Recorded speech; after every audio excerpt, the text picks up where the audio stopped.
Axşamınız xeyir, dəyərli izləyicilər. Efirdə alternativdir. Hadisələrə fərqli baxışdan, fərqli bucaqdan baxan veriliş. Belə ki, bugün dünyanın siyasi gündəmini dəyişən, qlobal güc balansına təsir edən bir məsələni müzakirə edəcəyik. Rusiya-Ukrayna müharibəsinin real nəticələri, region üçün gətirdiyi təhlükələr və qarşıdakı mümkün senarilər. Qonaqlarım isə hərbi ekspert Üzeyir Cəfərov, siyasi şərhçi Abutalib Səmədovdur. Hər vaxtınız xeyir, xoş gəldiniz. Hər vaxtınız xeyir. Təşəkkür edirəm. Deməli, Üzeyir müəllim, icazənizlə sizdən başlayaq. Rusiya-Ukraynaya qarşı müharibəyə başlamasını böyük əksəriyyət bu Budapeşt memorandumu ilə əlaqələndirir. Belə ki, deyirlər ki, əgər Ukrayna zamanında əgər nüvə silahından imtina etməsəydi, bu müharibə olmazdı. Gerçəkdən də mi bu imtina olmasaydı, Rusiya-Ukrayna müharibəsi olmazdımı? Rusiya-Ukrayna onunla özünü qoruya bilərdimi? Hər halda mən hesab edirəm ki, əgər o nüvə başlıqlı raketlər Ukraynada olsaydı, Rusiya çəkinərdi. Budapeşt memorandumuna əsasən faktiki olaraq Ukrayna tərki silah edildi və söz verən ölkələr, elə birinci ABŞ, Rusiya, Fransa və digər ölkələr bu sözünü tuta bilmədi və Ukraynada baş verən xeyli proseslər, hələ bugün Avropada gördüyümüz, Amerikada gördüyümüz proseslər zamanında Ukraynada baş verdi və Ukraynada bu çətinliklərlə baş-başa qaldı. Mən hesab edirəm ki, əgər Ukraynada çəkindirici silah olsaydı, Rusiya heç bir halda risk eləməzdi. Çünki bu günləri əgər o vəziyyətdə, düzündə Avropanın, Amerikanın müəyyən dəstəyi var, bəzən tam şəkildə, bəzən ala-yarımçıq, bəzən şantaj xarakterli addımlarla, amma Ukrayna xalqı görürsünüz, yəni 1300, səhv eləmirəmsə 80 günü keçib, hardasa bu günlər, yəni həmin tarixdir. Artıq 4 ilə yaxınlaşırıq və Ukrayna xalqı bacardığını edir və bundan sonra da edəcək. Kim düşünür ki, əgər bu cür oyunlar oynayacaq, yəni çox ciddi dünyanın gözlədiyi bir müharibənin bitməsini, yəni Trump bu şəkildə yola verəcək, Uitkov kimi bir alverçini, birdən-birə danışıqlara öz kürəkəni, Kuşneri göndərmək, o deməkdir ki, bu adam ciddi, yəni bu müharibəni ciddi şəkildə bitirmək istəmir. Əgər bitirmək istəsəydi, həqiqətən də ona ora Vensi göndərərdi, vitse-prezident, Rubionu göndərərdi və Putinlə ciddi danışardı. Amma bu günlər biz görürük ki, Trump'ın başladığı oyunları bundan əvvəl Qırğızistan davam elədi. Yəni Putinə bir, belə deyək, qeyri-adi bir qarşılama mərasimi həyata keçirdi. Bu dəqiqələrdə, indi bilmirəm, başa çatıb ya yox, Hindistanda eyni mənzərənin biz şahidi oluruq. Modi, deməli, Putinə bir, belə deyək də, Hind rəqsləri ilə, ilk dəfə idi mən elə şey görürdüm ki, təyyarənin trapına Hindistanlı mədəniyyət işçiləri də gətirilirlər. Çünki indiyə qədər mən nə Indira Gandhinin vaxtında, nə Rajiv Gandhinin vaxtında, nə digərlərinin vaxtında elə bir şey görməmişdim. Elə bunun özünün vaxtında da elə şey olmamışdı. Bir dənə də sizdən belə net cavab alıb, sonra Abutalib müəllimlə davam edəcək. Əlbəttə, eyni suallarla. Bu müharibənin bu qədər davam etməsi və Qərbin mövqeyi, Rusiyanın strateji məqsədləri fonunda sizcə müharibənin bu mərhələsində kim daha çox itirib, kim daha çox qazanıb? Hər iki tərəf itirib, Zaur bəy. Yəni demək ki, burada ancaq Ukrayna itirib, mən deməzdim. Baxın, müharibə artıq Rusiyanın ərazisində gedir. Yəni dünənə qədər, dünən deyən yerdə mən söhbət 2022-dən gedir. Yəni Rusiya o qədər özünə arxayın deyil. Siz dünənləri yəqin Rusiya quru qoşunlarının sabiq komandanı general-polkovnik Vladimir Çirkinin bir açıqlaması oldu. General-polkovnik. Yergəmişim, bu Rusiya generalitetində ikinci belə möhtəşəm və tanınan şəxslərdəndir. Bilirsiniz, bu deməli İvaşov var, onlarda general-polkovnik. Rusiya Müdafiə Nazirliyinin bir vaxtlar idarə rəislərindən biri idi. Rusiya Zabitlər İttifaqının sədri idi. Yəni bugünə qədər də deməli İvaşov Putinin yanlış addımı haqqında danışırdı və dünən birdən-birə deməli həmin Rusiya quru qoşunlarının sabiq komandanı Vladimir Çirkinin bir açıqlaması oldu. ki, bu Rusiya həddindən artıq öz imkanlarını şişirtdi və belə bir Bəli. acınacaqlı vəziyyətlə üzləşdi. Ona görə də hər iki tərəfi itirib. Qarşıdakı dönəmlərdə nə olacaq, onu Onun müzakirəmizdə danışacağıq. Əziz dostlar, dəyərli izləyicilər, yayımı bəyənib paylaşmağınızı xahiş edirəm. Eyni zamanda siz də mövqeyinizi canlı chat bölümündə, eləcə də videonun aşağı rəy bölümündə yaza bilərsiniz. Eyni sualları sizə ünvanlayıram Abdultalib müəllim. Sizin cavabınızı alaq. Əvvəldə mən təşəkkür eləmək istəyirəm. Bu məsələlər çox ciddi məsələlərdir və biz bunu insanlara həqiqətləri çatdırmalıyıq və bunu kim eləməlidir? Hərbi ekspert Üzeyir Cəfərli və mən və məni kimi ekspertlər. Birincisi, Ukraynanın nüvə silahı olmuyor. Olmayıb. Ukraynada 1700 nüvə başlığı olub. Və o başlığın idarəçiliyi Moskvada olub. Misal üçün, bugün Türkiyədə 50 nüvə bombası var. Türkəndir mi o? Amerika idarə edir. Və problem nədədir? Hər nüvə başlığının illik xərci 11 milyon, təqribən 200 mindir. Hər nüvə başlığının. Yəni o dövrdə Ukraynaya təkcə bu nüvə başlıqlarına qulluq eləmək üçün 19 milyard dollar pul lazım idi. Dövlət hərbi büdcəsi 2 milyard dövrdü. Bir tərəfdən saxlaya bilmir, bir tərəfdən bunun təhlükəsizlikdə heç bir xeyri yoxdur, ixtiyar Moskvada. O birisi tərəfdən də təzyiqlər. Ən çox da təzyiq edən Amerika Birləşmiş Ştatları ki, siz nüvə silahının yayılmaması haqqında müqaviləyə qoşulun. Və bu səbəbdən də həm Ukrayna 1700 başlıq, həm Qazaxıstan 1400 başlıq da oradaydı və bir də Belarus. Həmin Budapeşt memorandumunu imzaladılar, eyni zamanda o müqaviləyə də qol çəkdilər. Yəni, əslinə qalsa, əgər o şeylər indiyə qədər qalsaydı, onun Ukrayna heç bir xeyri yox idi, çünki istifadə edə bilməz. O birisi tərəfdən, bundan imtina edəndən sonra 850 milyon dollar Amerika Birləşmiş Ştatları Ukraynaya yardım elədi ki, o dövrdə böyük rəqəm idi. 850 milyon dollar. Milyon dollar. Heç 1 milyarda da çatmadı. Rusiya da dedi ki, mən də ucuz yanacaq verərəm onun atom elektrik stansiyalarına. Yəni, əslinə qalsa, yenə də deyirəm, insanlar bir şey bilməlidirlər. O 50 nüvə bombası Türkiyənin olmadığı kimi 1700 başlıq da Ukraynanın deyildi. Və indiki şəraitdə heç bir köməyə deyə bilməzdi Üzeyir müəllim. Ona görə biz bu məsələni, xüsusilə Budapeşt memorandumunu gərək izah eləyək. İnsanlar bilsinlər, həqiqət nədən ibarət. Yəni, Abdultalib müəllim deyir ki, onlar ümumiyyətlə Ukraynanın deyildi. Yox, Ukrayna ərazisində idi. Abdultalib müəllim, bunun hərbi tərəfi var da. Ukrayna elə onu belə saxlamırdı. Ukraynanın özünün, yəni kifayət qədər mütəxəssisləri var idi. O silahı işlədə bilən, o raketləri işlədə bilən. Yəni bilirsiniz, SSR vaxtında Rusiyadan da daha çox Ukraynanın, baxmayaraq ki, Rusiya Müdafiə Nazirliyi, yəni ştab Moskvada idi, Leningradda idi, yəni hərbi dəniz qüvvələri və digərləri. Amma hərbi sənaye kompleksi nöqteyi nəzərdən Ukrayna ilə Belarusiya SSR-nin döyünən ürəyi olub, həmişə.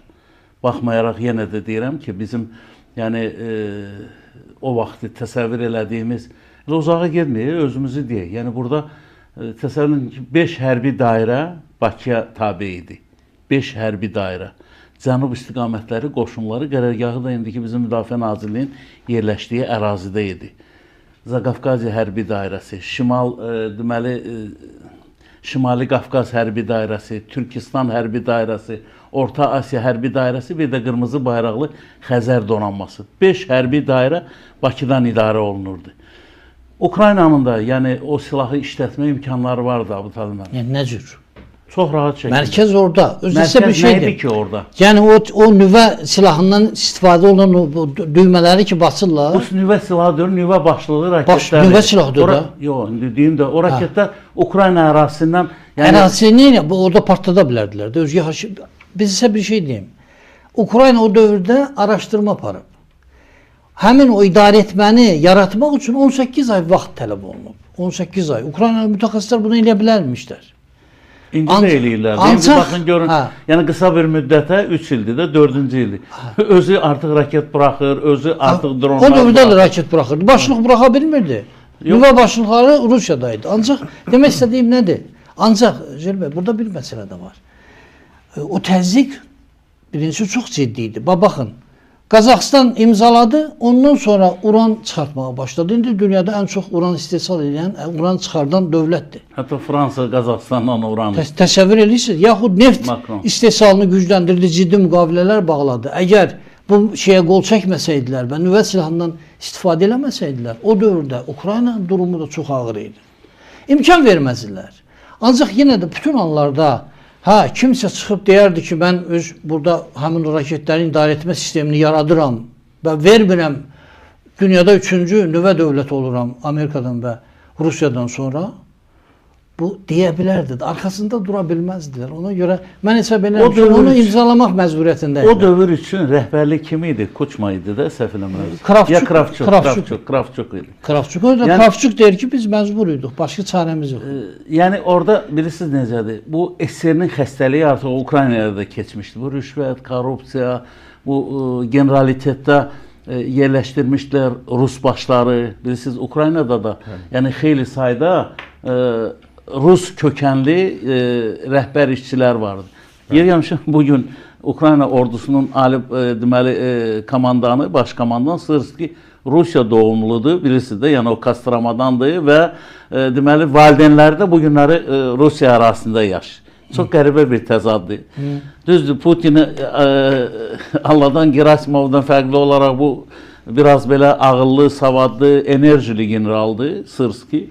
Elə bundan əvvəlki də Zaluzhnıdır, hansı ki, indi müxtəlif fikirlər səsləndirirlər. Ay, nə bilim, ayın 15-nə də bir şey qalmır. Zelenski istifaya gedir. Yeni ilə bunlar Rusiyada Yeltsindən gördüklərini istəyirlər Ukraynaya tətbiq eləsinlər ki, yeni il axşamı Zelenski xalqa müraciət edəcək, mən istifaya gedirəm. Ay, nə bilim, korrupsiya, rüşvətxorluq belə gəldi, belə getdi. Halbuki korrupsiyanın ən böyük, həm Amerikada da var, Rusiyanın özündə biz, bilmirəm, Abdal müəllimlə deyəsən o müzakirələrimiz olmuyor, amma digər yoldaşlarda biz Zaur bəyin apardığı alternativdə biz müzakirə eləmişik. Bütün Rusiya Müdafiə Nazirliyinin rəhbər şəxsləri, Şayqunun dönəmində deyirəm, indi bu Belarusovun vaxtında demirəm. Timur Ivanovdur, sonra orada Aleksandr və digərləri. Həbs olunurlar, bilirsiniz də, milyardlarla. Amma Şayqunun bundan xəbəri olmur. Şayqu bu günlər Rusiyanın Təhlükəsizlik Şurasının katibi. Nəysə, yəni sözümü nəyə gətirirəm? Ukrayna qısa bir müddətə, gördüyünüz dünənləri Ukrayna artıq bəyanat verdi ki, Amerika, ya sən mövqeyi dəqiqləşdir, ya bizlə, yəni bu müharibənin ciddiliyini dərk edirsən, ya da çəkir biz özümüz Rusiya ilə danışacağıq. Biraz qəribə səsləndi ki, yəni Ukrayna bunu necə eləyəcək? Çox rahat şəkildə. O, mən üzr istəyirəm, biraz belə kobud ifadə deyəcəm. Deyir, xoruz yox idi, sabah açılmırdı. Ukrayna ən çətin dönəmini keçib. Abdal müəllim. Üzeyir bəy, indi gəlin mən o bir şeylərə də cavab verim. Yavaş-yavaş gedək. Çünki bu, mən hesab edirəm ki, bugün doğrudan çox maraqlı bir mövzudur. Kim uduzdu? Kim uduzdu məsələsinə qiymət vermək üçün müharibə ərəfəsindəki biz danışıqlara fikir verməliyik. Hansı tələblər var idi? Ukraynadan nə tələb olunurdu? Misal üçün 27 mart 2022-ci il bəyanatı var Zelenskinin. Deyir ki, məndən yalnız bir şey tələb olundu. Neytral olmaq. Bunun qarşılığında yalnız Krımı vermirdi Rusiya. 27.000 kvadrat kilometr. İndi nə qədər işğal altındadır? Hardasa 123-125 min kvadrat kilometr. Ukraynanın 1% işğal altındadır. Yox. 1%. Yox, 20% nə danışırsınız? Yəni deyirəm ki, sizə 600 min kvadrat kilometr, 125 hardasa 20%-dən biraz da artıq. Krımı da siz sayırsınız da. Təlbəli o Ukrayna. Deyirəm müharibə başlayanı, bu sonuncu müharibəni demirəm 2022-də. Bu cəmi 1%. Yox. Nə qədər tutur? İldə 1% tutur. Bax, son bir ildə Ukraynanın 1%-ni işğal edib. Yəni 5-6 min kvadrat kilometr. 1% 6 min kvadrat kilometrdir. Nə qədərdir ümumilikdə? 603 min kvadrat kilometr. Krım nə qədərdir? 27 min kvadrat kilometr. Yəni demək istədiyim nədir? Bir neytrallıq qarşılığında bu qədər ərazini... Adamım, sizdən çox üzr istəyirəm. Bir cümləni deyim, fikriniz yadınızdan çıxmasın. Bir dənə Pokrovskini 39 kilometri almaq üçün 1 il 9 ay Rusiya ordusu savaş apardı. Hələ bugünə qədər də Pokrovsk, baxmayaraq ki, Gerasimov məruzə eləyib Putinə ki, Pokrovsk, Kupiansk nəzarətimiz altındadır. yenə də o yalan danışır. Ukrayna mənbələri deyir 95% tutulub. Hətta deyirəm ki, Hə, yəni tam hələ 5%, ancaq fikir verin də Cəb bəy. buyurun. Rusiya əskərinə dəyər verməyən bir dövlətdir. Bəli, İnsanına tamam, dəyər verməyən bir dövlətdir. Ancaq Ukrayna nə qədər zərər çəkdi, nə qədər ziyan vuruldu. Bax, işğal olunmuş ərazilərdə 13 trilyon dollarlıq sərvət var. Yəni Ukraynanın cəmi 27 trilyonunun yarısı artıq Rusiyanın nəzarətindədir. Şəhərləri dağıdıblar. Hələlik də onların nəzarəti altındadır. İndi çox arzu eləyərdi ki, hələlik olsun. Çox arzu. Bizdə də Qarabağda da elə idi də. İndi bax bizdə yaddan çıxartma. Bizdə Qarabağda qarşımızda duran Rusiya və Ermənistan idi. Fransası da var. Biz Rusiyanı kənarlaşdırdıq müəyyən qədər və Ermənistanla üz-üzə qaldıq. Qısa müddətdə də həll elədik. İndi burada Rusiya durub. Və Amerika Birləşmiş Ştatlarının da son dövrdəki siyasəti daha çox Rusiyaya yaxınlaşma siyasətidir. İndi ona da yəqin ki, gələr. İndi mən demək istədiyim nədir? Ukrayna məğlubdur, hələlik bu danılmazdır. Elə bax, gəlin belə eləyək də. Bax, deyək ki, sabah bu müharibə dayandı. Hə.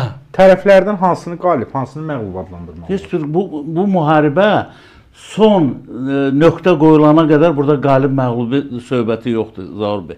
Yaxşı, Müharibə dayandı deyəndə Trumpın planı əsasında mı dayandı? hər nədən. Əgər Trumpın planı əsasında dayandısa, Avropa deyir ki, bu təslim Üzeyir haqqıdır. müəllim hərbiçidir də. Siz bilirsiniz, bu hazırki gedişat hansı yerdədir, necədir. Bax, deyək ki, sabah müharibə dayandı, bitdi. Kim qalibdir? Kim Yox, məğlubdur? müharibənin dayanması, bu sənəd imzalanma hələ o demək deyil. İşğal altında olan ərazilər Rusiyanın nəzarətinə keçir. Bəli. Rusiya 4 vilayəti öz konstitusiyasına daxil edib. Amma bu günləri Xersonun xeyli hissəsini nəzarətdən itirib və öz ərazisini bombalayır. Öz ərazisində olan Ukrayna ordusunu elə dedə Oxsan müəllim. Xersonun 76% Rusiyanın nəzarətindədir.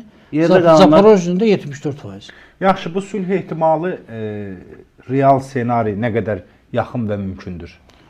Mən sizə bir şey deyim də, əslinə qalsa mən hesab edirəm ki, Trumpın bu planı həqiqətən də təslim haqqıdır. Çünki Rusiya nə tələb edirsə orada var. Deyir ki, Ukrayna NATO-nun üzvü olmamalıdır.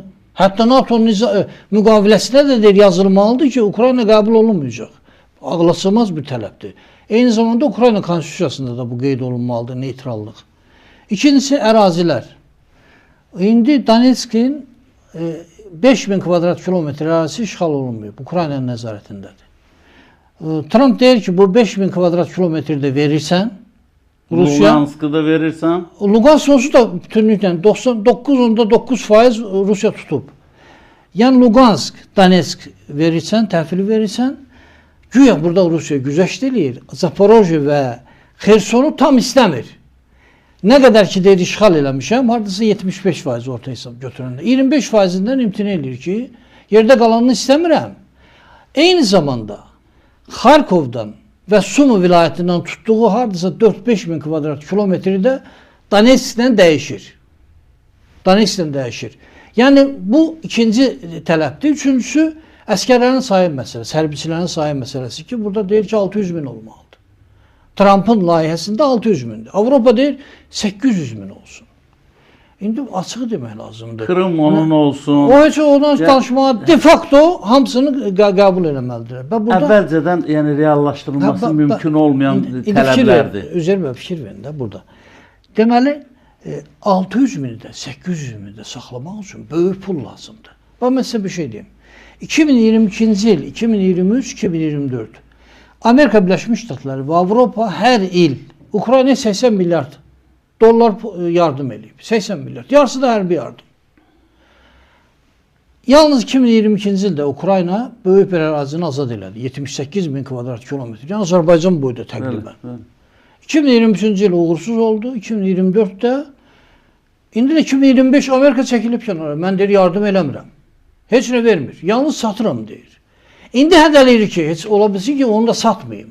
Çəkilim kənara, nə kəşfiyyat məlumatı verim, nə də ki, sənə texnika satım. İndi bu vəziyyətdə Avropanın yardımı nə qədərdir? Bax, bu il 50 milyard dollardan biraz artıq. Çatmır. Ən azı 100 milyard dollar yardım olunmalıdır ki, Ukrayna qabağa gedə bilsin. Ən azı. Çünki 80 elədilər, kömək eləmədi, alınmadı. Ona görə də Avropada deyir ki, mənim bu qədər gücüm yoxdur. Gücüm yoxdur. İndi Trump niyə belə təzyiqlə danışır? Çünki başa düşür ki, bir tərəfdən Avropanın o qədər pulu yoxdur.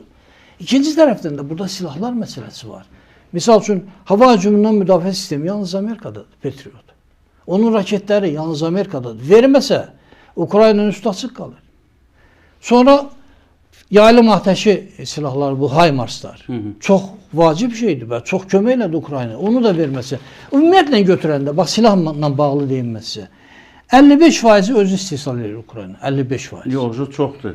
Tələb Bu olunan keçən ay elə Şmıqal hələ baş nazir olanda, müdafiə naziri olana qədər 60% idi. İndi rəqəmlər ola bilər. Yox, 5%. deyirəm ki, Hə, yəni- rəsmi elan eləmişlər ki, 55%. Ola bilsin ki, son vaxtlar onun yerdə qalan 25%-ni Avropa verir. 20%-ni Amerika Birləşmiş Ştatları. Ancaq Avropanın verdiyi silahın da yarısından çoxu Amerika silahıdır. İndi siz bax, fikir verin. Amerika dediyi kimi silah satmağı dayandırsa, Ukrayna üçün çətin olur. Ona görə Zelenski deyir ki, biz ya ləyaqətimizi itirməliyik, ya ən vacib müttəfiqimizi itirməliyik. Ona görə siz biraz optimistsiniz.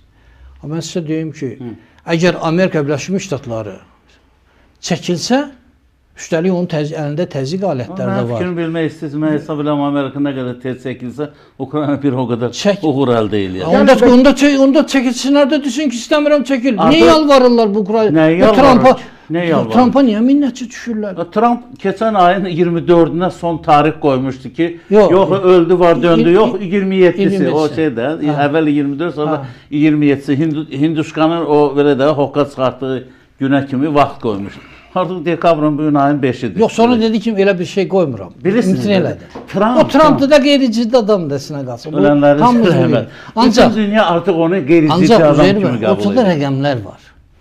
Hər il 80 milyard dollar yardım alan Ukrayna 2023, 2024 və indi də 2025 irəli gedə bilmədi. Ukrayna necə irəli gedə bilər? Bilirsiniz necə? Ukrayna itirmiş. Getməlidir, elədir ki, torpağını azad eləsin də, yoxsa nə cür azad eləyər? Siz nə belə tezliklə istəyirsiniz? Bizdə də elə 90-cı ildə ya 94-cü ildə atəşkəs haqqında razılaşma imzalananda Ha. sonra bizi inandırmağa başladılar elə həmin Rusiya ki, əlinizi üzün, Qarabağı bir də görməyəcəksiniz. Elə idi də. Ha, indi siz deyirsiniz ki, yəni zaman Ukrayna xeyirdən işləyir. Yox, Ukraynaya vaxt lazımdır. Ukrayna bu günləri onsuz da toparlanacaq. Ukrayna əraziləri mütləq geriyə alacaq. Kaş. Yox, Ancaq kaş Üzeyir bəy, deməyəndə- nəzərə alın. Bax, biz indi yenə də deyirəm, hansı nəysə deyəndə ortaya rəqəmlər qoymalıyıq. Baxın, müharibə başlayanda biz nə deyirdik? Rusiya dayanıb, heç tank da buraxa bilmir. Ancaq bu avtoritar bir ölkə. Bütün hər şey keçirdilər, hər bir elçə.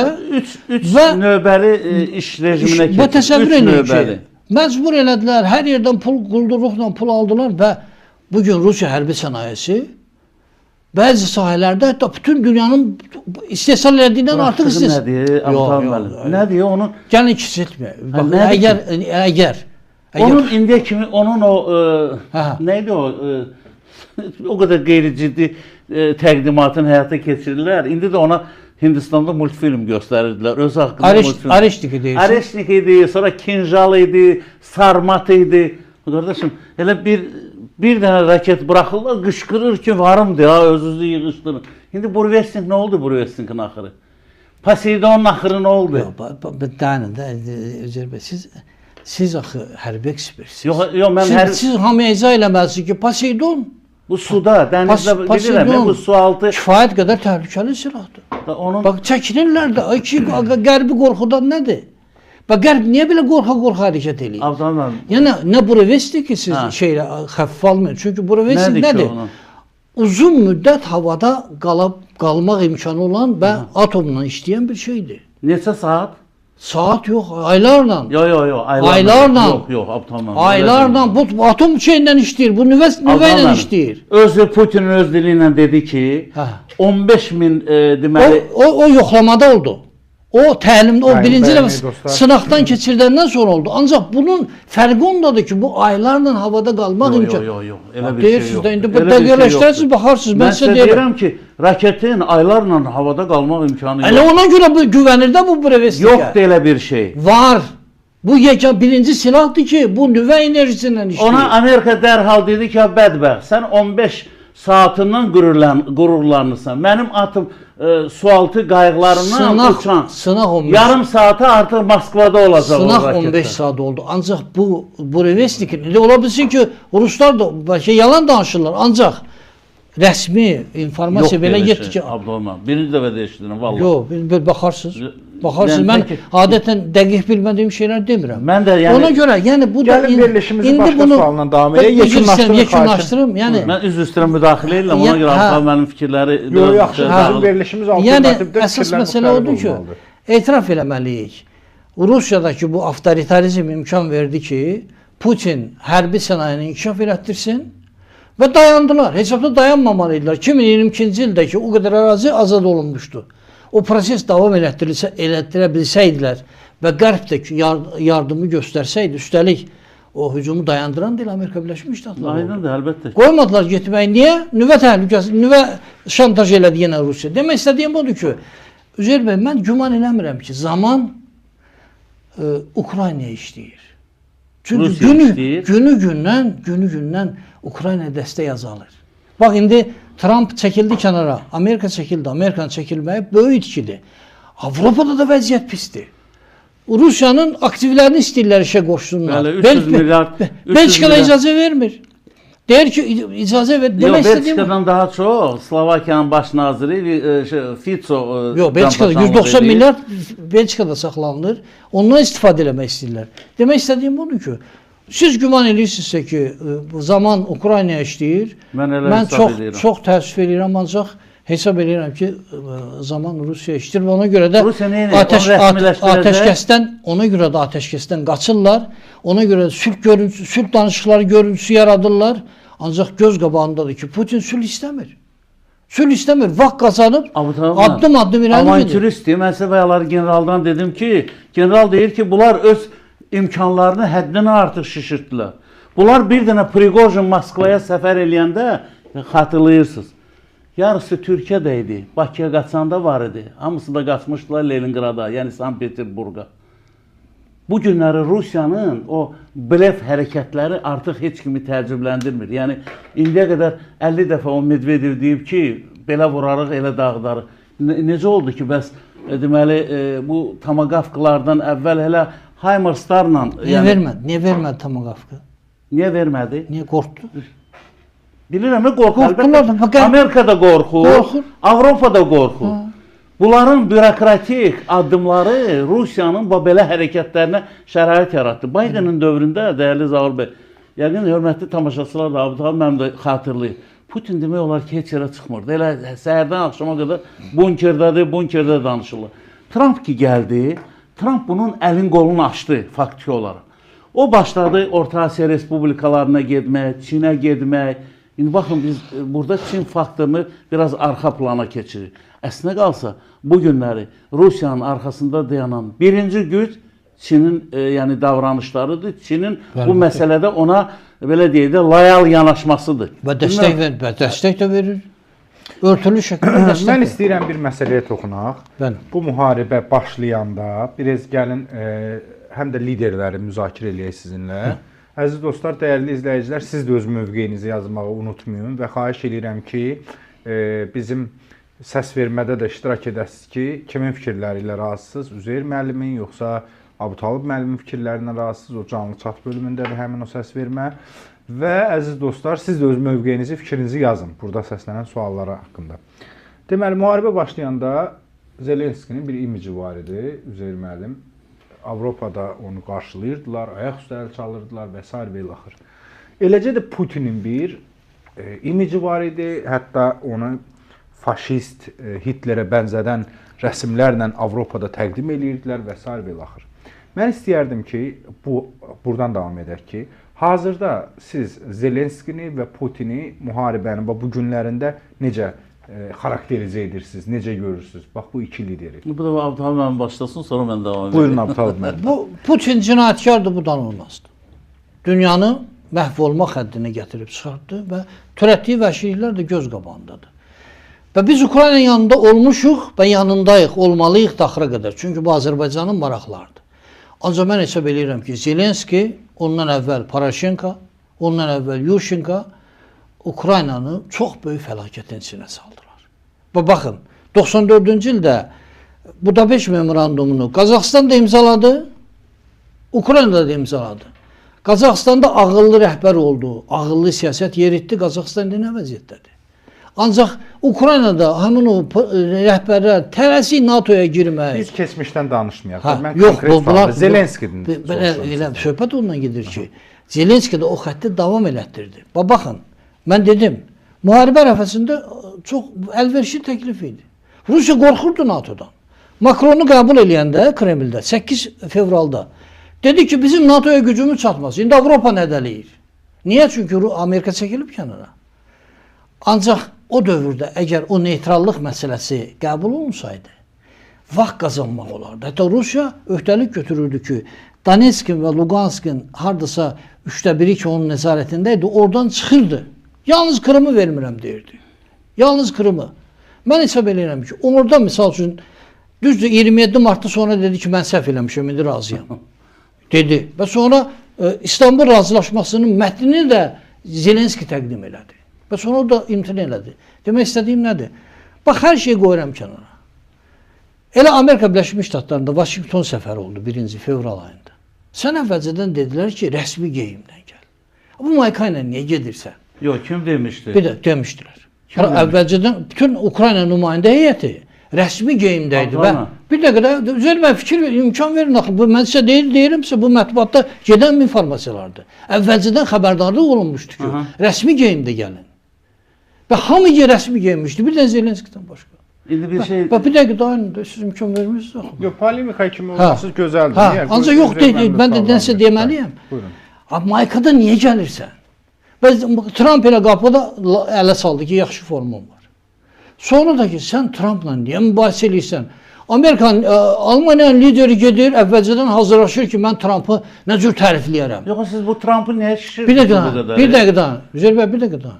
Mən şişirtmirəm, bir dəqiqə. Deyirəm ki, deyirik ki, bu qeyri-ciddi adamdır, eyni zamanda deyirsiniz ki, Trump demişdi ki, sən bəy kostyumu geyin gəl. Bir dəqiqə imkan verin. Buyurun. Elə ona görə ehtiyat eləmək lazımdır. Bu qeyri-ciddi adamdır, avantüristdir bu adam. Ancaq böyük bir dövlətin rəhbəridir. Merç getməyə hazırlaşır. Ev tapşırığı. Mən Trumpa nə desəm xoşuna gələr. Stalin elə. Dünyanın gününə baxır. Bu reallıq budur. Baxın, Putin də tərifləyir. Hətta Putin də yaltaqlığa keçib.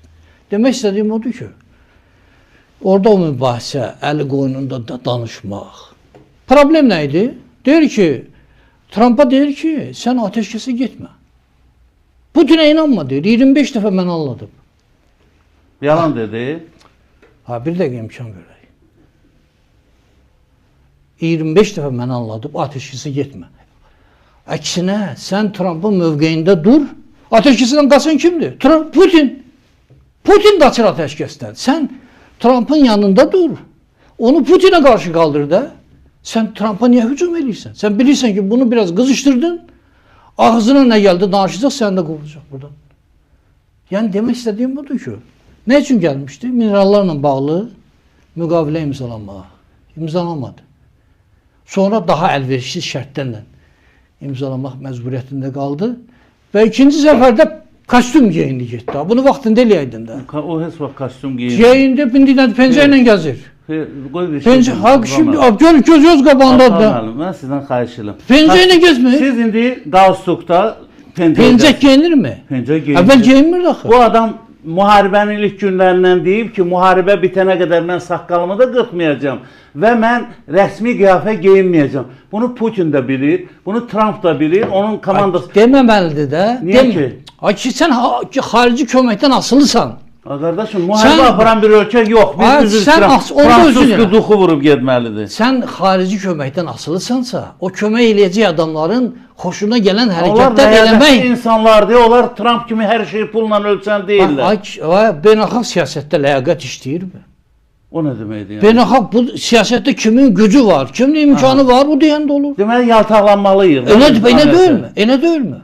Siz Allah, bu efirdən belə şeyləri... Bir dəqiqə daha ki. Ağ evə gedib yaltaqlanmayan bir adam gördünüzmü? Ağ evə gedib Cənubi Afrika Respublikasının prezidentindən tutmuş, Macron'a kadar yaltaklanmayan bir adam gördünüz mü? Mən öyle Kulak siz izlemirsiniz deməli. Niye İzlemirsiniz çünkü izleseniz Esteri vaxtında Brejnevə də yaltaqlanırdılar. Yaxşı, indi bir dənə söz deyim də sizə. Bir dəqiqə üzr Yox, ay Zaur bəy, oradan davam bizi edək. düzgün anlamazlar. Ne düzgün anlamazlar, reallık budur da. Abu Talib müəllim, Gedən yaltaklanır. axı biz Ağ Evdə fərqli bir yanaşmanı da gördük İlham Əliyevə münasibəti orada, amma Trump İlham Əliyevi tərifləyirdi. O daha çox belə deyək də ona kəndinə yüksək sözlər deyirdi. Onun qarşılığında İlham Əliyev nə dedi? Siz Nobel mükafatına layiqsiniz. Siyaset budur da. Nobel mükafatı siz yəni onun gedib yaltaqlanır. Yaltaqlanmaq məsələsi deyil. Ancaq orada qarşılıqlı oldu. Orada qarşılıqlı bir-birinə Trump doğrudan Azərbaycan ünvanına özü ikinci kadensiyasıdır. Elədir Abdal müəllim. Bəli, birinci. Bəs birincidə niyə demirdi eyni şeyləri Azərbaycan ünvanına? Niyə demirdi sizcə? Ha? Niyə demirdi? Çünki Azərbaycan o dövr üçün hələ o gücü toplamamışdı. Trump Nobel sülh mükafatını almaq istəyir. Ona da lazım idi ki, Azərbaycan-Ermənistan sazişi orada paraflansın. Aha. Paraflandı da. Və getdi, ona görə o Trump'a lazımdır. Trump bugün hər şeyi Nobel mükafatına qurban vermiş adamdır. Bu onun əsas məqsədi bu sülh mükafatını almaqdır. Onun üçün nə lazımdırsa görürsünüz, dalbadan el adamlarla görüşür ki, ömür billah görüşməzdir onunla heç. Demək istədiyim odur ki, Ruanda ilə Afrika. Kongodur. Bax fikir verin. Mən demirəm ki, ləyaqətli dövlət başçıları təbiidir ki, qarşılıqlı olaraq iltifat göstərirlər. Belə danışmaq olmaz. Bu avantüristlə gərək ehtiyatla davransın. Ondan sonra nə qazandı? Nə qazandı? Niyə ki? Xeyli reytingi artdı. Reytingi artdı ancaq Ukrayna itirdi. Ancaq Ukrayna itirdi və baxın, o minerallarla bağlı müqavilə daha əlverişsiz şərtlərlə imzaladı. Ukrayna çöktü o müqavilədən sonra. Çöktü bəyəm Ukrayna. Çökmək lazım deyil, Ukrayna güclənmək. O müqaviləni niyə imzaladı ki? Ukrayna güclənmək üçün imzaladı. Orada nə deyirdi Zelenski? Təhlükəsizlik təminatı ver, imzalayım deyirdi. Verdi mi sonra? Vermədi. Vermədi, ancaq imzaladı. Qoy bir şey deyim. Ancaq imzaladı ki. Amma orada Ukrayna xeyli şərtləri yumuşatdı. Hansı şərtləri? O mineral deməli heç bir yumuşatma olmadı. Əksinə Amerikanın orada çəkisi biraz da artdı. Bütün ixtiyarı da verdi Amerikaya. İdarə etmə də Amerikadadır. 28 bəndən ibarət o sonuncu dırnaqarası sülh təşəbbüsü var idi. Hə. O 28 bənd Rusiyada hazırlanmışdı. Mən belə deyirəm. İndi siz razılaşmaya bilərsiniz. Nə oldu? Nail oldu ona. Nəyə? Yəni o görün nə qədər ixtisara salındı bəndlər. Elə bilmək olmaz. Niyə? Əsas problem bilirsiniz nədir Üzeyir bəy? Amerika prezidenti öz adından Rusiyanın istəyini ortaya qoydu. Təbii ki, mən də deyirəm, o Rusiyanın planıdır. Yox, özü dedi ki, Putin dedi ki, o sənəd Alyaskadan əvvəl hazırlanmışdı. Düzdür, o müzakirə olunmuşdu. O müzakirə olunmuşdu. Uitkov və digərləri. Müzakirə olunmuşdu. Alyaska ərəfəsində o razılaşma olmuşdu artıq. Ancaq bu Rusiya maraqlarına xidmət edən bir şeydir. İndi baxın ki, o Trump Putinin planını öz adından verdi. Bu elə belə şey deyil. Dünyanın ən güclü dövləti anti-Ukrayna mövqeyindədir. Hələ Avropa, Ukrayna çırpınır ki, bu qəbul olunmasın. Ancaq Rusiyada gördüyünüz dəyişiklikləri qəbul eləməz. Gəlin davam edirik. Region üçün hansı təhlükə var? Bu müharibənin davam etməsi. Region, mən öz regionumuzdan bəhs edirəm, Cənubi Qafqazdan. Region üçün ən böyük təhlükə sülhdür. Sülhün imzalanması ən böyük təhlükədir. Mən şəxsən istəyirəm ki, bu proses uzansın. Çünki Ukraynada əgər Putin istədiyinə nail ola bilsə, sülh yalnız onun istədiyi... Mümkünsüzdür ya, müəllim. Yox, əks halda sülh yoxdur. İndi fikir verin. Əgər sülh ləngisə, bu bizim xeyrimizədir. Çünki Ukrayna ilə qutarıb növbə bizə gəlir.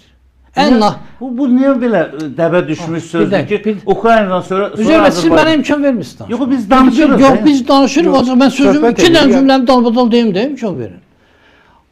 Rusiya Azərbaycandan və Ermənistandan ciddi şəkildə narazıdır.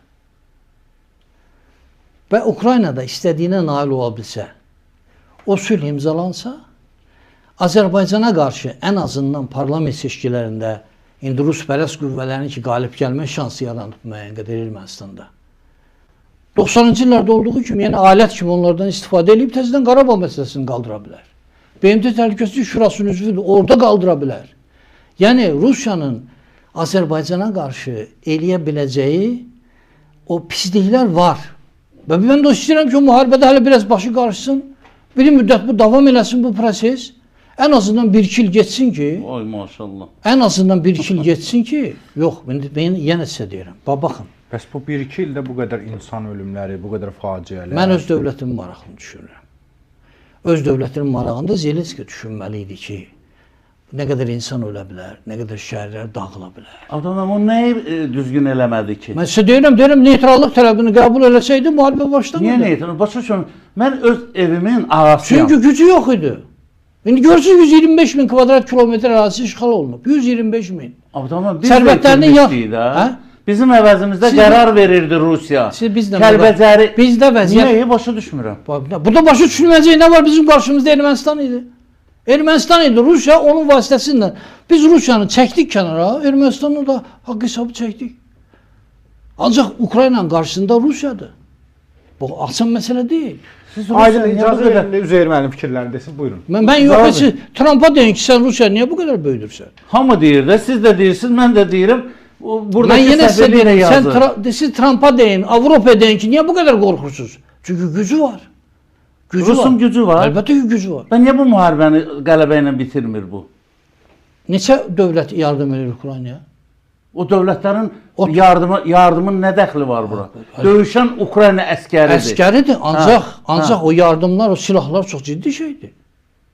O qədər yardımlar gəlir. Mən sizə dedim 80-90 milyard hər il yardım olunur, dollar. Abdurrahman, başa düşürəm. Bunlar elə belə şey deyil ki. Ukrayna əskəri və Ukrayna Mən də sizə sual verirəm. Bax, mən də sizə sual verirəm. Amerika Birləşmiş Ştatları nə vaxt özü son illərdə tək başına müharibə eləyib udub? Heç vaxt. Yəni ki, özünü qoruyan dövləti, xalqı məğlub eləmək çox çətindir. Ukrayna xalqı da qəhrəmandır. Ancaq Rusiya yenə irəliləyir. Siz onun irəliləməyi nədə görürsünüz? Dağda gedir Ukrayna şəhərlərinə. Nədə? Görün nə qədər əqidəsiz, əxlaqsız. Əqidən axtarırsınız. Qoy deyim. Görün deyir ki, biz zərgər dəqiqliyi ilə, Zaur bəy, fikir verin ha.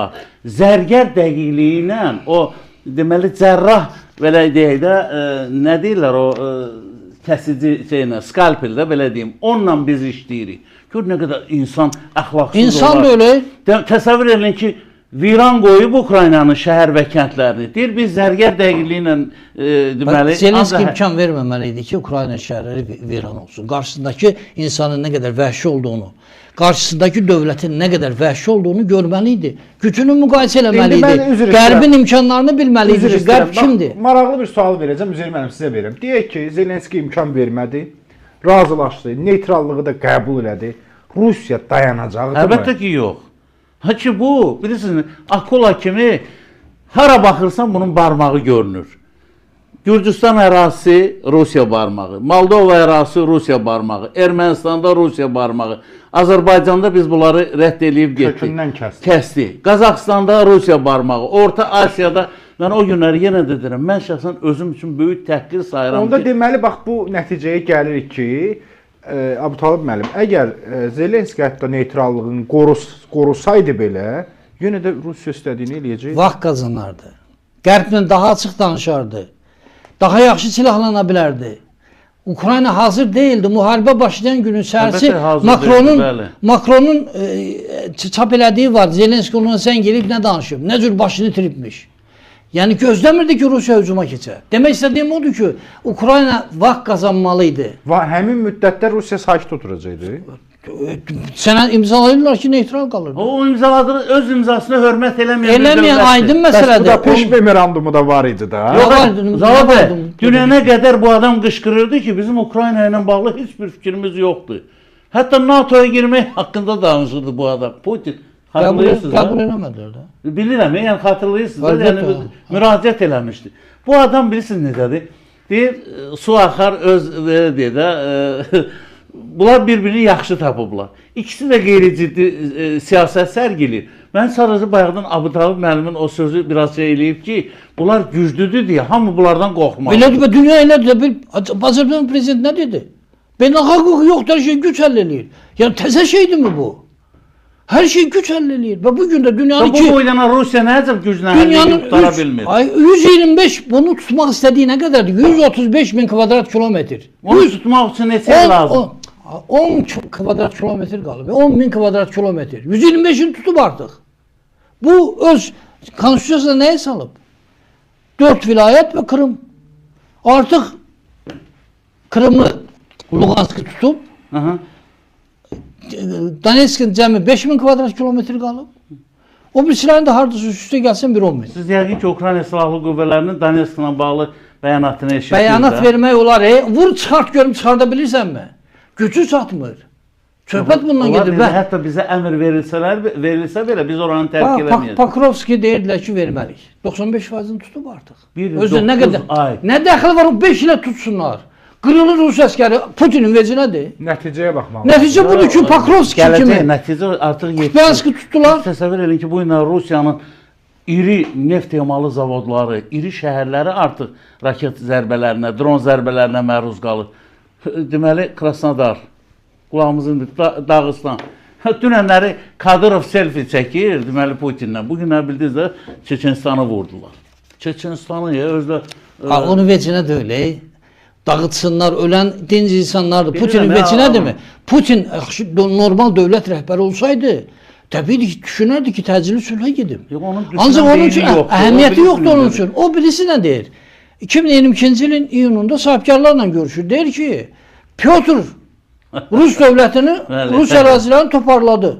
İndi o missiya deyir, bizim üzərimizə düşüb. Yəni bu adam Rusiyanın... Arada özünü Yekaterina ilə də müqayisə edir. Yekaterina ilə. Fikir verir. Demək istədiyim odur, Üzeyir bəy, onun zavodunu dağıdırlar, uşaq bağçalarında, onun vecinə deyil o. Təkcə onun deyil. Alpalı müəllim gözəl bir məqama gəldiniz, təşəkkür edirəm. Dəyərli izləyicilər, yayımı bəyənib paylaşın. Deyirsiniz ki, Putinin vecinə deyil. Axı, Rus xalqının da vecinə deyil. Hanı çıxıb etiraz eləyən, hanı çıxıb səsini çıxardan, bu qədər niyə də niyə? Putin şovinist Rus xalqının prezidentidir. Xalq nə cürdürsə, prezidentidir. Həm də biraz təbliğat onun o təbliğatı var. Salavyovlar, o yaxası açıq Margo Simonyanlar və digərləri biraz Rus xalqını, bilirsiniz necədir, biraz içkiyə meyilli xalq, vurur arağından və yaxud da çaxırından ilə Medvedev dünən yenə də coşurdu, dağıdırdı Avropa. Mən sizə bir şey deyim. Bax, biz burada əlbəttə ki, mənim şəxsi mövqeyimi hamı bilir. Rusiyaya da, Putinə də. Amma burada indi adam deməli o sistemi qura bilib də. Qurub əlbəttə. Sistemi qura bilib ki, etiraz yoxdur. 25 ildir, Zahir bəy, 25 ildir. Deməli bu Zelenski ətrafında bu korrupsiya qalmaqalı olandan sonra bu başladı ki, cinayətkar komanda, nə bilim, sən özün də daxil olmaqla. Qızı Fransada yaşayır. Bildiniz də dönləri Fransada qızına sual verdilər ki, sənin deyir atom mənim deyir qardaşımı öldürüb. Bilirsiniz necədir. İndi bunu gündə bir yerdən bir zibili çıxır. Başa düşürsün. Bu aybına kör olmalıdır. Bu ümumiyyətlə bilirsiniz necədir. Cəmiyyət arasında bu ignor olunmalıdır. Olunmur axı, elə söhbət olunacaq. Mütləq tarix heç nə bağışlamır. Hindistan baş naziri Trump'ın ayağında qarşıladı. Qorxağın biri diyor.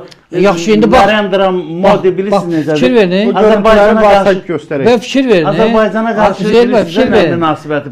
Trump dünyanın ən böyük iqtisadi gücü, hərbi gücü. Bambılının biriymiş. Doğrudan mən o Modi ya fikir verin də. Bax Trump belə. Trump elə. Çinin rəhbəri elə. İndi Hindistan belə. Buna kim deyəsidir ki, dur. Bunlar deyə bilərdi də bu üçü. Bunlar da demirlər. Niyə? Çünki başa düşürlər ki, bu normal dövlətlərdən fərqli olaraq Rusiya anormal bir dövlətdir. Bunlardan nə desən gözləmək olar. Və buna görə də mən sizə bir şey deyim. Biz o tarixi də bilməliyik axı. Bu Budapeşt memorandumu deyil. Hərdən də deyirlər ki, təminat vermişdir. Təminat verilməyib. Niyə ki? O Budapeşt memorandumunu oxusaz görərsiniz ki, orada təminat yoxdur. Var. Yox, ayı onu da deyirsiniz. Var. Ay Üzeyir bəy, neçə bənddir o? Neçə bənddir? 10, 13 ya 14. 13 deyil, 6 bənddir. Yo, 6 bənddir. Mən sizə deyim, bir sadalayım. Birinci deyir ki, biz sənin suverenliyinə hörmət edəcəyik. Biz səni hədələməyəcəyik, sənə hücum eləməyəcəyik. Biz, yəni Böyük Britaniya, Rusiya və Amerika Birləşmiş Ştatları, 3 dövlət özləri deyirlər. Biz sənə iqtisadi təzyiq göstərməyəcəyik. Üçüncü. Dördüncü deyir ki, sənə nüvə silahı olan dövlət hücum eləsə, BMT-də məsələni qaldıracaq, Təhlükəsizlik Şurasında. heç bir təminat yoxdur. O burslar hansılardır? Mən prosta yadıma salmadım. 6-cı bənd harda saxlanılırdı? 6-cı, 5-ci bənddə də buna bənzər bir şey idi. Yəni Mən onu bilirəm. Yox, cəmi 6 bənd. Cəmi 6 bənd. Cəmi 6 bənd və orada da real heç bir öhdəliklər var. Öhdəliyi var ya orada. Yox, özlərinin öhdəliyi götürür ki, mən sənə özüm eləməyəcəm. Mən sənin ərazi bütövlüyünü tanıyıram. Onsuz da takıda belə götürəndə Avropa onsuz da Ukraynaya hücum eləməyə heç vaxt yəni belə bir niyyəti olmuyor. Avropa yox. Böyük Britaniya, Amerika Birləşmiş Ştatları və Rusiya öhdəlik götürürlər. Ancaq demirlər ki, biz sənə qarşı adi silahlarla hücum olarsa sənin yanında olaraq, nüvə silahı olan dövlət sənə hücum edərsə, BMT Təhlükəsizlik Şurasında məsələni qaldırarıq. Yəni, çox yararsız bir sənəddir, heç bir təminat da verilib, ancaq 97-ci ildə, həmən o Budapeşt memorandumu 3 il sonra Rusiya ilə Ukrayna arasında dostluq müqaviləsi imzalanır. Və orada yeri gəlmişkən təsadüfə baxın ha, bugün imzalanıb 5 dekabr 1994-cü ildə. Siz orada baxsınız görəsiniz 6 bənddir. Fikir verin, mən sizə deyim. Rusiyanı bu qədər həyasızlaşdıran nə oldu? Həmin 97-ci il müqaviləsinə görə Ukraynada Rusiyada öhdəlik götürürdü ki, düşmən bloklara üzv olmayacaq. 2008-ci ildə Ukrayna NATO-ya üzv olmaq istədi. Hələ müqavilə qüvvədədir. Müqavilə 2019-cu ildə qüvvədən düşdü. Müqavilə qüvvədə ola-ola Ukrayna NATO-ya girmək istəyini bildirdi. Çünki onu dəvət edilir, orada deyir, hə, razıyam. Konstitusiyalarında da var da, onlar. Avro-Atlantik deməli. Sonradan salındı. Sonradan salındı. Əvvəl yox idi. Əvvəl elə şey yox idi. Fikir verin. 90-cı illərin əvvəllərində. Yox. Sonradan salındı. Konstitusiyada sonradan dəyişiklik oldu. Demək istədiyim odur ki, bu da Rusiya bəhanə verdi ki, sən bəndən müqavilə imzaladın və müqaviləni pozdun dostluq haqqında. Və sən Budapeşt memorandumunu qüvvədən saldın. Ona görə Rusiya indi deyir ki, mən öhdəlik götürmüşdüm ki, onun ərazi bütövlüyünü tanıyım. Ancaq Ukrayna o addım atandan sonra və düşmən bloka NATO-ya üzv olmaq istəyini bildirəndən sonra demək istədiyim nədir? Burada bir məqam var. Mən o tam bəndlər yoxdur. Amma belə bir məqam var ki, memorandumda həmçinin Ukrayna, Belarus və Qazaxıstanın ərazi bütövlüyünə və siyasi müstəqilliyinə qarşı ola biləcək təhdidlərə və ya güc tətbiqinə qarşı da təhlükəsizlik təminatları öz əksini tapmışdır. 6 bəndin 6-sını mən istəsəz sonra sizə də göndərərəm. 96-cı illərdə sizə də göndərərəm 6 bənd. Orada heç bir təminat yoxdur. Zaur bəyin oxuduğu o təminat orada verilmişdi. Onlar o nüvə başlıqlı raketlərdən imtina edirlər. Üzeyir bəy, təminat yoxdur. İstəyirsiniz, bax mən sizə deyirəm. Mən göndərim və Zaur bəy də çıxsın desin ki, kim haqlıydı. Ancaq deyirəm ki, yox idi. Britaniya suverenliyin, müstəqilliyin, ATƏT-in yekun haqqının İstənilən halda, yəni Avropanın da qorxaqlığı, Avropanın da ürkəkliyi və bugünkü vəziyyətin bu vəziyyətə gəlib çıxmasına səbəb olub Zaur bəy. Deməli, burada 6 şey görür, suverenliyə, müstəqilliyinə və siz mənə baxın ki, düzdür yoxsa yox. Və ATƏT-in yekun aktının uyğun olaraq Ukraynanın mövcud sərhədlərinə hörmət etmək, əgər uyğun olaraq hörmət eləyəndə bu dövlətlərdə əgər uyğun olaraq digər hallarda özünü müdafiə məqsədləri üçün siyasi müstəqillik və Ukraynanın ərazi bütövlüyünə qarşı hər hansı bir silah istifadə etməyin BMT nizamnaməsinin burada belə qısa yazılıb, iqtisadi məcburiyyət çəkinməyə ki, təhlükəsizlik hər hansı bir üstünlük hesabına öz suverenlik hüquqlarına və öz maraqlarının Ukraynaya həyata keçirilməsinə tabi etmək məqsədi daşıyır. Tələb BMT Təhlükəsizlik Şurasının dərhal bir dediyiniz kimi. Mən deyənlər. Demək istədiyim odur ki, dövlət başçıları biraz məsuliyyətli olmalıdırlar. Bax, hələ indən sonra proseslər bu cür davam eləsə, nə vaxt NATO-ya qəbul eləyərlər Ukraynanı? Bax, sən bunu çox tezliyinə. Eləmirlər, eləsədilər Vilniusda eləyərdilər də, niyə eləmədilər? Bu günləri NATO'nun sıralarında... Özdə Amerika etiraz edir. Necə tezliyinə? Heç Türkiyədə inanmıram dəstək verər. Verəcək. İnanmıram dəstək verər. Bu günləri NATO'nun ən döyüşkən ölkəsi Türkiyədir. Bu günləri döyüş görmüş ikinci bir ölkə olsa, heç Amerika'da heç Ukraynadır. Və Ukraynanın da özləri, belə deyək də, dartıb gətirəcəklər ora. Amerika istəməsə, Macaristan istəməsə, NATO üzvlərdir, orada konsensus var. Bu günləri Orban yəni ömrü orada qalan deyil, nə digərləri ömrü qalan deyil. Abdurrahman, məsələ Bax, niyə Vilniusda qəbul eləmədilər? Zelenski də üsyan elədi. O vaxt başqa bir Başqa deyildi. Hətta təsəvvür edin, üzvlüyə qəbul eləmək üçün, üzvlük üçün hərəkətlər planı var. Onu da vermədilər. Siz bu 3 il ərzində gözləyirdiniz ki, belə sürətlə 2 daha yeni NATO üzvü olacaq, Finlandiya, İsveç. Əlbəttə gözləyirdim, oldu da. Və Rusiya nə əcəb səsini çıxarmadı? Rusiya səsini çıxartmadı. Da çıxartdı biraz şey elədi ki, ağ eləməyim. Ağ eləməyim dedi, çünki Ukraynanı qoymuram. İndi bu müqavilədə orada öhdəliklər var. Öhdəliklərdən biri də odur ki, NATO genişlənməmək öhdəliyi götürür. Bilirəm, o xam xəyallarla yaşayır. Yox, öhdəlik qol çəkəcəklər. Kim çəkəcək? Trump qol çəkəcək əgər razılıq. Orada şərtlərdən biri də bu Uitkovla razılaşdırılmış sonuncu, elə dünənləri də orada şərtlərdən biri deməli alyans üzvlərinin yekdil qərarına əsasən NATO'nun genişləndirilməsi məsələsi. O Avropanın təklifidir. Avropanın planını qəbul eləmirlər ki, Trump'ın planı müdafiə olunur. O Avropanın ortaya qoyduğu təklifdir. Var ya, o var orada. Yox, Trump'ın planında yoxdur. Avropanın Trump'ın planına qarşı hazırladığı planda var o. O var. Müzakirə olunan, masada müzakirə olunan, elə dünənləri bu bildiniz də, yəni Trump'ın planında o yoxdur. Bilirəm, yoxdur. Bunu sağladılar. Sağla bilməzlər. Gəldi Rusiyada müzakirə elədilər. Və nəticə nə oldu? Razılaşma yox. Rusiyanın orada başqa tələbləri var. Və Trump da hələ 50 dəfə dəyişəcək. Hələ 50 dəfə fikir dəyişəcək. O sənəd olur, ölü bir sənəd kimi qalacaq ortada. Doğulmamış uşaq kimi elə qalacaq ortada. Bizim son dəqiqələrimizdə mən istəyərdim yekun fikirlərinizi səsləndirəsiniz. Bu Rusiya-Ukrayna müharibəsinin nəticələri haqqında yekun fikirləriniz olsun. Buyurun Üzeyir müəllim. Mən optimistəm. Mən Ukrayna xalqının öz ərazi bütövlüyünü təmin edəcəyinə varlığım qədər inanıram və bilirəm ki, bu il, gələn ildə olmasa, yaxın illərdə baş verəcək. Çünki dünya Rusiyanın kaprizləri ilə çox oynamayacaq.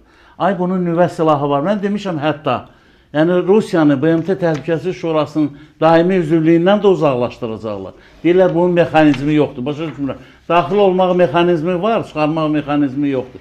Zaman gələcək. Yoxdur. Rusiyanı, hətta nüvə silahını da o nüvəsizləşdirməklə bağlı məcbur eləyəcəklər. Rusiyanın gücü, yenə deyirəm, sonuncu ilə Nabiulyanın, o Elvira Nabiulyanın çıxışına baxın.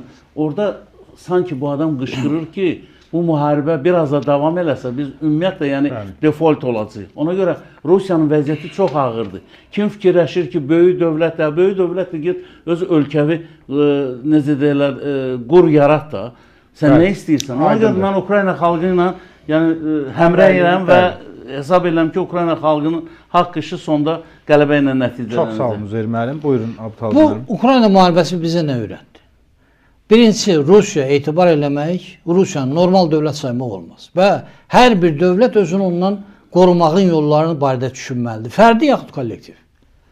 İkincisi, dövlətin başında müdrik rəhbər olmasa, çox problemlər yaranır. Və rəhbər yeri gəlsə, yaltaqlanmağı da bacarmalıdır. Yeri gəlsə, qılığa girməyi də bacarmalıdır. Çünki onu xalqı üçün eləyir. Üçüncü məsələ. Və mən çox istərdim ki, siz bunu gələcəkdə, bu sülh sazişinin nəticəsini imzalananda bizi dəvət eləyəsiniz yenə. Mən hesab edirəm ki, Zelenski mövqeyi kifayət qədər zəifdir. Ölkədə çox təəssüf ki, korrupsiya var. İndi Üzeyir bəy dedi ki, Rusiyada da var. Rusiya özününkünü dağıdır. Bu Avropadan, Amerikadan aldıqlarını yiyib. Bu başqa şeydir. Olan nə var onu dağıdırlar. Yəni özünün nəyi var ki? Hər halda yardım almır ki Rusiya. Hər halda özünü satdı. Müharibə edilən yardımı, xalqa olunan yardımı talamaq özü. Və siz təsəvvür eləyin ki, bizdə də var idi. Bir dəqiqə. Bax mən sizə bir şey müharibə aparan ölkənin generalları oğurluq eləyirdilər. Təəssüf. Yəni təəssüflər yəni bu reallıqdır. Burada Zelenskinin korrupsiya ilə bağlı vəziyyəti kifayət qədər ağırdır. İyul ayında 2 müstəqil korrupsiya orqanı var. İstədi onları baş prokurora tabe eləsin. Müstəqildir onlar. Qanun qəbul olundu, imzaladı, cəmaət çıxdı küçələrə, Avropa etiraz elədi, geri götürdü. Niyə? Çünki o prosesin qabağını almaq istəyirdi. İndi Mindiç məsələsi çıxdı ortaya, ən yaxın dostudur. Yermak istifaya getdi, ən yaxın silahdaşıdır. Bundan əvvəl baş nazirin mavini korrupsiyada günahlandırılmışdı. Bütün istiqamətlər Zelenskinin üzərinə gəlir və təzyiq eləyib, bu korrupsiyadan da istifadə eləyib, onu məcbur eləməyə çalışırlar ki, o sənədi imzalasın. Ancaq Zaluzhnunun da bəyanatı var ki, deyir, biz imzalamalıyıq. Bu yaxşı variant da deyil. Fikirlərimizi toparlayaq. Demək istədiyim odur ki, mən gələcəyə Üzeyir bəy qədər nikbin baxmıram. Çox təəssüf ki, Ukrayna böyük yara aldı. Reallığı nəzərə almadığına görə, yaxşı rəhbərlər olmadığına görə və biz elə eləməliyik ki, nə vaxtsa Azərbaycanın başında elə adamlar olmasın. Müdürük, ağıllı və xalqı düşünən. Çox sağ olun, təşəkkür edirəm. Əziz dostlar, dəyərli izləyicilər, siz bugün alternativdə Rusiya-Ukrayna müharibəsinin görünən və görünməyən nəticələrini müzakirə etdik. Sizinlə birlikdə siz də izlədiniz. Müharibə yalnız xəritələri deyil, eyni zamanda qlobal siyasi sistemi də dəyişir. Ona görə də proseslərin ardınca düşmək, analiz etmək və baş verənləri düzgün oxumaq hər birimiz üçün vacibdir. Mən elə burada eyni zamanda bizim səs verməmiz var idi. Onu da yekunlaşdırırıq. Siz canlı chat bölümündə kimə səs vermişsinizsə onun nəticələrini də görəcəksiniz. Bizi izlədiyiniz üçün təşəkkür edirəm. Gələn buraxılışda yenidən fərqli yanaşma ilə qarşınızda olacaq. Sağlıqla qalın.